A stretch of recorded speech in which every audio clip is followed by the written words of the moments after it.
And I mean, you and I have been through this many, many times, and this storm is significant. Yeah, this is not only the biggest storm of the season, this is approaching pretty much maxing out what we see, certainly for snow and for wind up high, but also down low. We've seen bigger rainstorms. That is a component of this, is the heavy rain. We've already seen a half an inch to an inch of rain, and we've got more on the way, but it's really the wind that's elevating the storm impacts wherever you are, if you're in the valley or you're in the foothills or even up high. So we are looking at more rain through the valley and power outage issues. Now, the strongest winds have likely already occurred for valley locations, but it's still a big deal. And as long as the wind is gusty, it may not be safe for crews to restore power in certain locations, just depending on the situation. So just expect where the power is out, it may take a little while. It's all about safety. And then for the Sierra, we're looking at a rare blizzard warning. And for the folks in the foothills, if you're right around 2,000 to 3,000 feet, you're getting additional snow, and I would say above 3,000 feet, a foot or more of snow. And in some of those locations, that's a heavy snow event for you,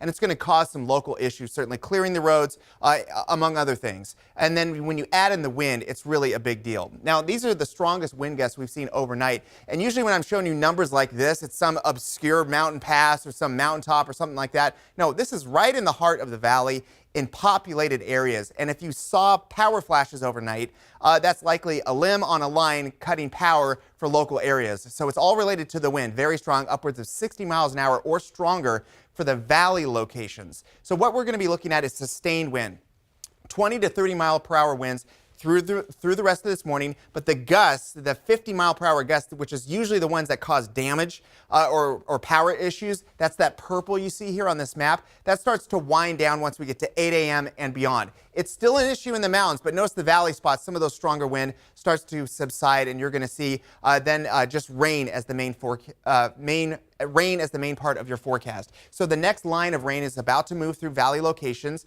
The steady heavy rain has moved south of our area. So what we have left is more scattered. It's on, it's off. You plan for the rain knowing and thinking that it's going to affect you, because it will at some point, but it's going to be more scattered. And until this core moves through, we're still going to be dealing with the impacts of this storm, with wind, with rain, and with snow. The strong, damaging wind gusts are starting to drift away from us. Past 8 a.m., it's a much better wind situation, but in the mountains, it's still going to create issues with blowing snow and blizzard conditions. That's a visibility issue where you can't see where you're going, and that is highly dangerous in the higher elevations, in addition to the feet of snow we're expecting for the mountain passes and certainly for the resorts. It's also just a straight-up cold day. Temperatures are in the 40s, and we only get to the 50s later on today with the wind. So let's time out this rain. That main line has moved through, so it's more scattered on and off. Then it starts to come back again tonight and early tomorrow. Notice that the snow situation has not changed in the mountains, and it will not until Friday morning. And then Friday for the valley spots, the rain starts to wind down.